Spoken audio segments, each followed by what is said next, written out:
തമിഴ്നാട് വിളിപ്പുരം വിക്രവാണ്ടിയിൽ താമസിക്കുന്ന പളനിവേൽ ശിവശങ്കരിയുടെ മകളാണ് 4 വയസ്സുള്ള ലിയ ലക്ഷ്മി.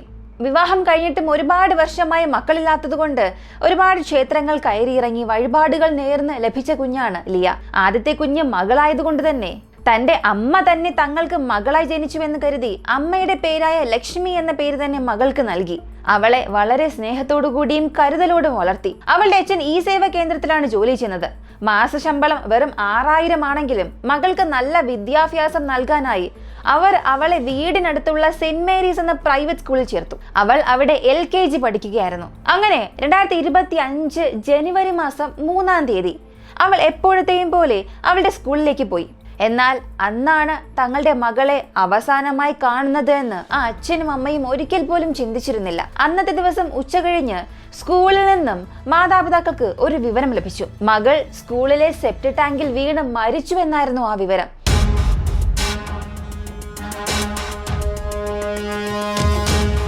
ഇത് ആ മാതാപിതാക്കൾക്ക് വിശ്വസിക്കാനോ അംഗീകരിക്കാനോ സാധിച്ചില്ല. കൂടാതെ അവർക്കിതിൽ വല്ലാത്ത നിഗൂഢതയും സംശയവും തോന്നിപ്പിച്ചു.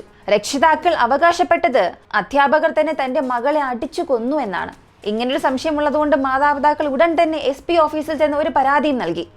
പ്രധാനമായും മാതാപിതാക്കൾ പറഞ്ഞത് തങ്ങളുടെ മകൾ പഠിക്കുന്ന ആ സ്കൂളിലെ അധ്യാപകർ അല്ലെങ്കിൽ ആ ഒരു ക്ലാസ്സിൽ പഠിപ്പിക്കുന്ന അധ്യാപകർ എല്ലാവരും കുട്ടികളെ തല്ലുന്ന അധ്യാപികയാണ്.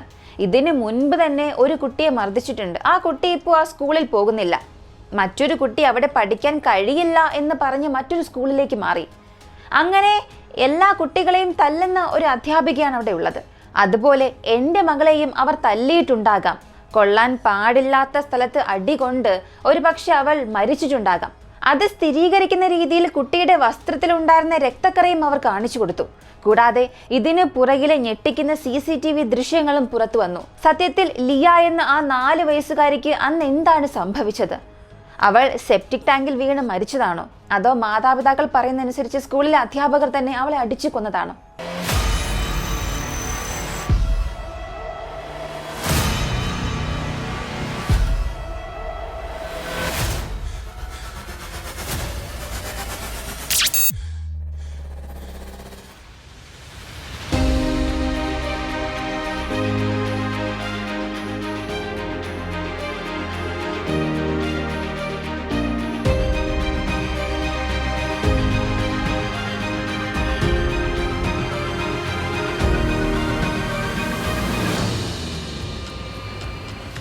ഈ സംഭവം നടന്നു എന്ന് പറയപ്പെടുന്ന ജനുവരി മാസം 3-ാം തീയതി, അതിന് തൊട്ടു മുൻപുള്ള ദിവസം എല്ലാവരും വളരെ സന്തോഷത്തോടു കൂടി ന്യൂ ഇയർ ആഘോഷിച്ചു. ജനുവരി 2-ാം തീയതി രാത്രി തൻ്റെ അച്ഛൻ ജോലി കഴിഞ്ഞ് വീട്ടിലേക്ക് വന്നതും നാളെ ഒരു ദിവസമല്ലേ സ്കൂളുള്ളത്, അതിനുശേഷം ശനി ഞായർ ലീവാണ്, അതുകൊണ്ട് ശനിയാഴ്ച അച്ഛൻ ജോലിക്ക് പോകാൻ പാടില്ല, അന്ന് മുഴുവനും എൻ്റെ കൂടെ തന്നെ കളിക്കണം എന്നവൾ ആവശ്യപ്പെട്ടു. കൂടാതെ അന്നത്തെ ദിവസം രാത്രി, അതായത് സംഭവം നടക്കുന്നതിന് മുൻപുള്ള ദിവസം രാത്രി അച്ഛനോട് തന്നെ ബൈക്കിൽ കൊണ്ടുപോകാൻ അവൾ ആവശ്യപ്പെട്ടു. അച്ഛനും അവളെ ബൈക്കിലിരുത്തി ഒരു അല്പദൂരം യാത്ര പോയി. അതിനുശേഷം വീട്ടിലേക്ക് വന്ന് ഉറങ്ങി എഴുന്നേറ്റു. അടുത്ത ദിവസം ജനുവരി മാസം 3-ാം തീയതി, അതായത് സംഭവം നടന്ന അന്നത്തെ ദിവസം രാവിലെ 9 മണിയോടുകൂടി എപ്പോഴത്തെയും പോലെ അവളെ സ്കൂളിൽ കൊണ്ടാക്കി. അങ്ങനെ സ്കൂളിൽ പോയ മകൾ അതിനുശേഷം ജീവിച്ചിരിപ്പില്ല എന്ന് പറഞ്ഞാൽ ആ മാതാപിതാക്കൾക്ക് എങ്ങനെ വിശ്വസിക്കാൻ സാധിക്കും? കുഞ്ഞുങ്ങൾ ഉള്ളവർക്ക് മാത്രം മനസ്സിലാക്കാൻ കഴിയുന്ന വളരെ ക്രൂരമായ, ഏതൊരു മാതാപിതാക്കൾക്കും വരാൻ പാടില്ല എന്ന് ചിന്തിക്കുന്ന ഒരു അവസ്ഥയായിരുന്നു അത്. ഇതിന് ശേഷം നടന്ന സംഭവങ്ങൾ പല രീതിയിൽ പറയപ്പെടുന്നുണ്ട്. ആ സ്കൂൾ മാനേജ്മെന്റ് പറയുന്നത് ലിയ ലക്ഷ്മി പഠിക്കുന്ന ആ LKG ക്ലാസ്സിൽ അവളുമായി ചേർത്ത് മൊത്തം 13 പേരാണ് പഠിക്കുന്നത്. അന്നത്തെ ദിവസം ഉച്ചഭക്ഷണമെല്ലാം കഴിഞ്ഞതിന് ശേഷം ഒരു 2 മണിയോടുകൂടി ലിയ ബാത്റൂമിലേക്ക് പോകണമെന്ന് ടീച്ചറോട് ആവശ്യപ്പെട്ടു. ടീച്ചറും അതിന് അനുവാദം നൽകി. എന്നാൽ പോയ മകൾ 10 മിനിറ്റ് ആയിട്ടും തിരികെ വന്നില്ല. ഉടൻ തന്നെ ടീച്ചർ പോയി അവളെ തിരയാൻ തുടങ്ങി. അപ്പോൾ ബാത്റൂമിനടുത്തേക്ക് പോയി തിരയുമ്പോൾ അവിടെയുള്ള സെപ്റ്റിക് ടാങ്കിന്റെ അടപ്പ് തുറന്നിരിക്കുകയായിരുന്നു. അതിന് ചുറ്റുമുണ്ടായിരുന്ന കമ്പിവേലിയും തുറന്നിരുന്നു. ഇപ്പോൾ അവർ അകത്തേക്ക് കയറി നോക്കി. ആ സെപ്റ്റിക് ടാങ്കിനുള്ളിൽ ഒരു ചപ്പൽ പൊങ്ങിക്കിടക്കുന്നുണ്ടായിരുന്നു. പിന്നീട് അവർ ഒരു കമ്പ് ഉപയോഗിച്ച് കുഞ്ഞിനെ പുറത്തേക്ക് എടുത്തുവെന്നും ഉടൻ തന്നെ ആശുപത്രിയിലേക്ക് കൊണ്ടുപോയി എന്നും സ്കൂൾ മാനേജ്മെന്റ് പറഞ്ഞു. എന്നാൽ ഇവിടെ മുതലാണ് ഒരുപാട് വൈരുദ്ധ്യങ്ങൾ ഉണ്ടാകാൻ തുടങ്ങിയത്. ഈ വൈരുദ്ധ്യങ്ങൾ എന്താണ് എന്നറിയുന്നതിന് മുൻപ് ലിയയുടെ മാതാപിതാക്കൾ എന്ത് പറയുന്നു എന്നുള്ളത് നമ്മൾ അറിയണം. ലിയ ലക്ഷ്മിയുടെ വല്യമ്മയായിരുന്നു അവളെ അന്ന് സ്കൂളിൽ കൊണ്ടാക്കിയത്. അവർക്കും ഒരു മകളുണ്ട്. അതേ സ്കൂളിൽ അവൾ 1ാം ക്ലാസ് പഠിക്കുകയാണ്. അങ്ങനെ അവളുടെ വല്യമ്മ അവളെ സ്കൂളിൽ കൊണ്ടാക്കുകയും തിരികെ വീട്ടിലേക്ക് വരികയും ചെയ്തു. വീട്ടിലെ ജോലിയെല്ലാം അവസാനിപ്പിച്ചിട്ട് ഭക്ഷണം കഴിച്ച് ഉച്ചയ്ക്ക് ഉറങ്ങി. പിന്നീട് ഉച്ചയ്ക്ക് ഒരു 3:07 ആ സമയത്ത് സ്കൂളിൽ നിന്നും തന്റെ മൊബൈൽ ഫോണിലേക്ക് ഒരു മെസ്സേജ് വന്നു. അതിൽ പറഞ്ഞിരുന്നത്, നിങ്ങളുടെ മകളെ ഉടൻ തന്നെ വന്ന് വിളിച്ചു കൊണ്ടുപോവുക എന്നെഴുതിയിരുന്നു. എന്ത് പറ്റിയെന്ന് അറിയാനായി അവിടെ ചെന്നപ്പോൾ തനിക്ക് മാത്രമല്ല എല്ലാ മാതാപിതാക്കൾക്കും ഇതേ മെസ്സേജ് പോയിട്ടുണ്ട് എന്ന് എനിക്ക് മനസ്സിലായി. എന്നാൽ ലിയ ലക്ഷ്മിയുടെ മാതാപിതാക്കൾക്ക് മാത്രം ഇതുപോലെ യാതൊരു മെസ്സേജും പോയിട്ടില്ല. എന്നാൽ ഞാൻ എൻ്റെ മകളെ കൂട്ടാൻ പോയപ്പോൾ ആദ്യം ലിയയുടെ ക്ലാസ് മുറിയിലേക്കാണ് പോയത്. അവളെ എടുക്കാനാണ് പോയത്. അപ്പോൾ LKG ക്ലാസ്സിനുള്ളിലേക്ക് പോയി ലിയ എവിടെയെന്ന് ഞാൻ ചോദിച്ചു. അപ്പോൾ അവിടെ ഉണ്ടായിരുന്ന അധ്യാപിക ലിയ ലിയ എന്ന് വിളിച്ചു. അതേസമയം അവിടെയുള്ള മറ്റൊരു കുട്ടിയെ നോക്കി ലിയ ഇന്ന് സ്കൂളിൽ വന്നോ എന്ന് ചോദിച്ചു.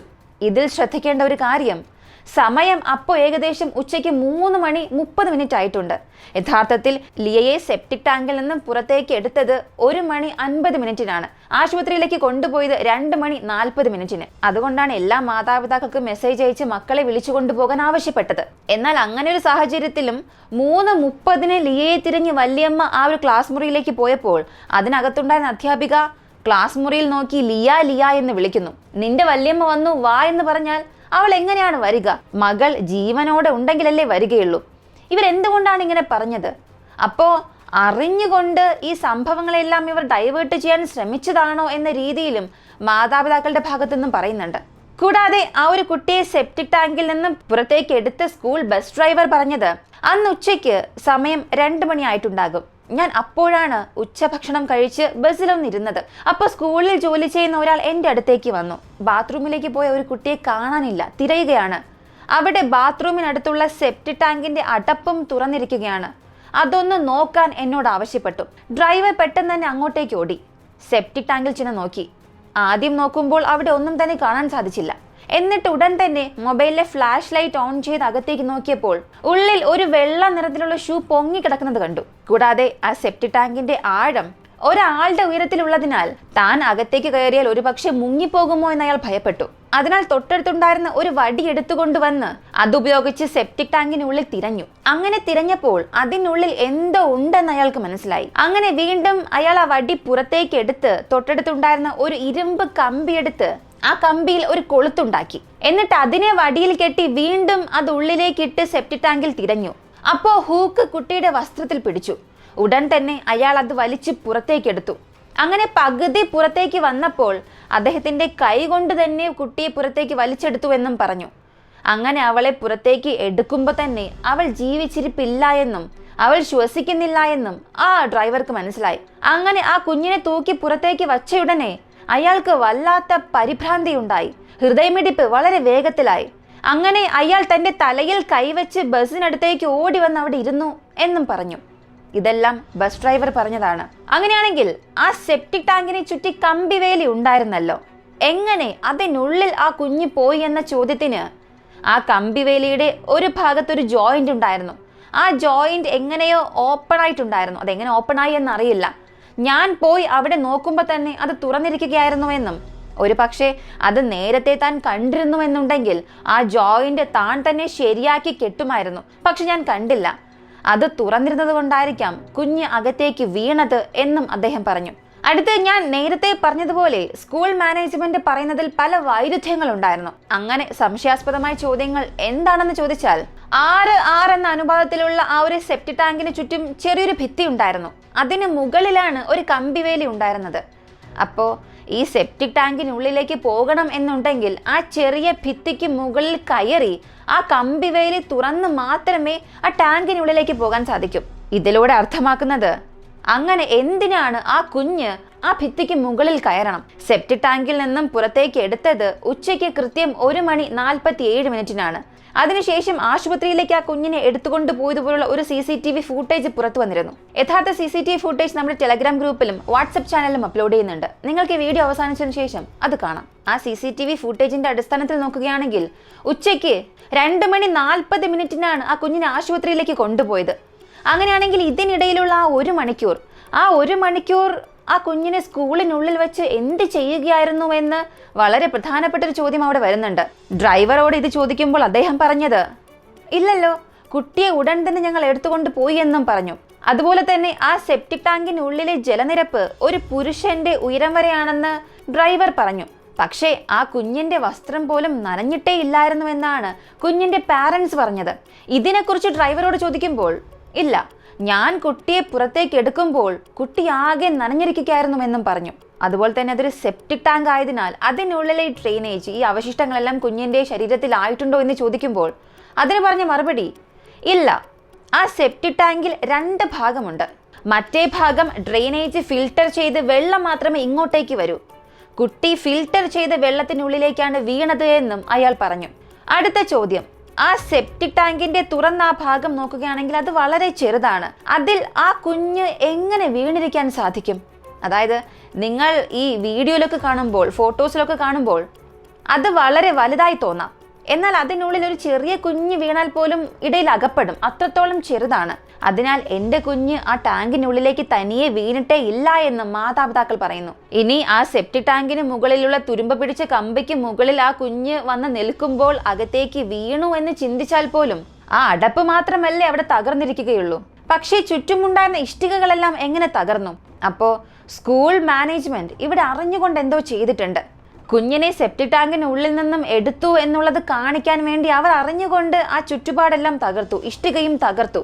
ഇങ്ങനെ ഒരു നാടകം അവർ അഭിനയിച്ചുവെന്ന് കുഞ്ഞിന്റെ ബന്ധുക്കൾ ഒരു കുറ്റാരോപണം നടത്തി. കൂടാതെ വളരെ പ്രധാനമായി കുഞ്ഞിന്റെ വസ്ത്രത്തിലും റിബണിലുമെല്ലാം രക്തക്കറയുണ്ടായിരുന്നു. അത് എങ്ങനെ വന്നു എന്ന് മാതാപിതാക്കൾ ചോദിക്കുന്നു. ശരി, ഇപ്പൊ ഇതെല്ലാം നമുക്ക് മാറ്റിവെക്കാം. അങ്ങനെ ആ സ്കൂൾ മാനേജ്മെന്റ് പറയുന്നത് പോലെ ബാത്റൂമിനുള്ളിലേക്ക് പോയ കുട്ടി ആ കമ്പിവേലിയും തുറന്ന് തുരുമ്പ് പിടിച്ച് സെപ്റ്റിക് ടാങ്കിന്റെ അടപ്പിന് മുകളിൽ വന്ന് നിന്നതുകൊണ്ടാണ് കുഞ്ഞ് ടാങ്കിനുള്ളിലേക്ക് വീണ് മരിച്ചത് എന്ന് തന്നെ വയ്ക്കാം. അത് തന്നെ സത്യമാണെന്ന് കരുതിയാലും ഒരു ചെറിയ കുട്ടി ബാത്റൂമിലേക്ക് പോകുന്ന സ്ഥലത്ത് കുഞ്ഞുങ്ങൾക്ക് സുരക്ഷിതത്വം ഇല്ലാതെ ഒരു കൊച്ചുകുട്ടിയുടെ ഭാരം പോലും താങ്ങാൻ പറ്റാത്ത അടപ്പ് അവിടെ വയ്ക്കുന്നത് തന്നെ ഒരു തെറ്റല്ലേ? അത് തന്നെ ഒരു വലിയ തെറ്റാണ്. അപ്പോൾ ഇതിനെന്ത് ശിക്ഷയാണ് നൽകാൻ പോകുന്നത്? ഇതിനെ അശ്രദ്ധയാണെന്ന് പോലും പറയാൻ സാധിക്കില്ല. ഇത് യാതൊരു ഉത്തരവാദിത്വവുമില്ലാത്ത പ്രവൃത്തിയാണ്. അടുത്തത്, നമ്മുടെ കുട്ടികൾ സ്കൂളിനുള്ളിലേക്ക് കയറിയ ഉടൻ അടുത്ത സെക്കൻഡ് മുതൽ ആ കുട്ടിയുടെ പൂർണ്ണ ഉത്തരവാദിത്വം സ്കൂൾ മാനേജ്മെന്റിന്റെ കൈകളിലേക്കാണ് വരിക. അതും ഇങ്ങനെ LKG UKG കുട്ടികൾക്ക് പ്രത്യേകം ആയകൾ ഉണ്ടാകും. അവരാണ് ഇങ്ങനെ കുട്ടികൾ ബാത്റൂമിലേക്ക് പോകുമ്പോൾ അവരുടെ കൂടെ തന്നെ പോവുകയും തിരികെ വിളിച്ചുകൊണ്ട് വരികയും ചെയ്യേണ്ടത്. അങ്ങനെ നോക്കിയാൽ പോലും ഒരു LKG കുട്ടിയെ സ്കൂളിന് പുറകിലുള്ള ബാത്റൂമിലേക്ക് ഒറ്റയ്ക്കാണോ അവർ അയച്ചത്? നിങ്ങളുടെ മകൾ സെപ്റ്റിക് ടാങ്കിനുള്ളിൽ വീണ് മരിച്ചുവെന്ന് അത്രത്തോളം അശ്രദ്ധമായി പറഞ്ഞാലും അതും വലിയൊരു കുറ്റമാണ്. കാരണം സ്കൂൾ മാനേജ്മെന്റിന് അവിടെ യാതൊരു ഉത്തരവാദിത്വവുമില്ല. ബാത്റൂമിൽ പോകണം എന്ന് കുട്ടി പറഞ്ഞപ്പോൾ ആ കുഞ്ഞിനെ സഹായിക്കാനായി ഒരു ആയയെയോ മറ്റാരെയെങ്കിലും കൂടെ അയക്കണമായിരുന്നു. അതൊന്നും ചെയ്യാതെ അവർ അശ്രദ്ധയോടെ ഇരുന്നത് കൊണ്ടാണ് ഇപ്പൊ ഇങ്ങനൊരു സംഭവം നടന്നത്.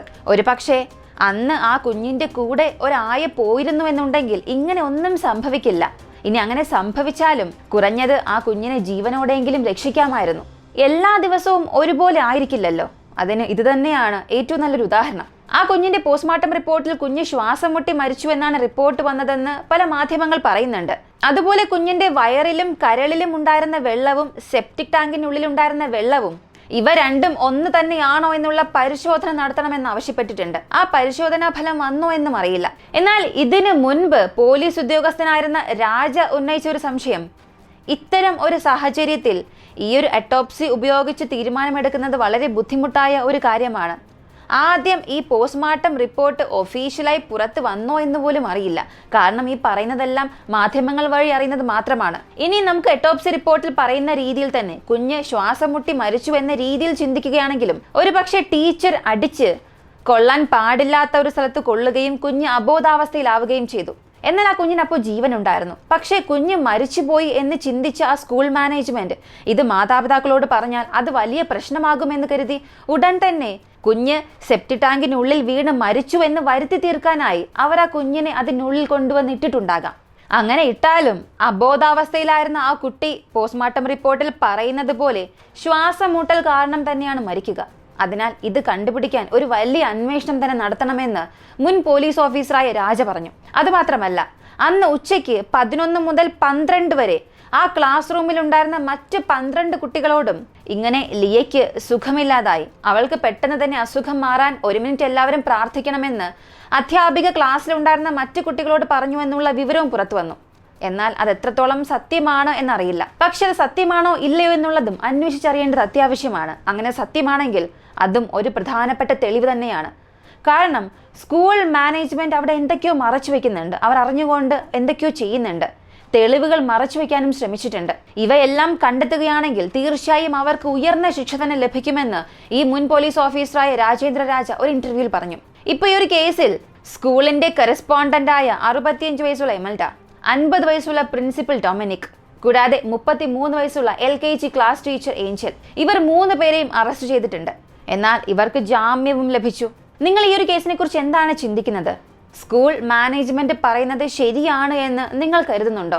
അതോ മാതാപിതാക്കൾ പറയുന്നതാണ് സത്യമെന്നാണോ നിങ്ങൾ കരുതുന്നത്? നിങ്ങൾക്കുള്ള സംശയങ്ങൾ എന്താണെന്നുള്ളതും കമന്റിൽ പറയുക. ഇങ്ങനെയുള്ള വീഡിയോസ് കാണാൻ താല്പര്യപ്പെടുന്നവരാണ് നിങ്ങളെങ്കിൽ, ഇതുവരെയും നമ്മുടെ ചാനൽ സബ്സ്ക്രൈബ് ചെയ്യാതെ കണ്ടുകൊണ്ടിരിക്കുന്നവരാണ് നിങ്ങളെങ്കിൽ ഇപ്പൊ തന്നെ സബ്സ്ക്രൈബ് ചെയ്ത് സപ്പോർട്ട് ചെയ്യുക. മറ്റൊരു വീഡിയോയുമായി വീണ്ടും കാണാം.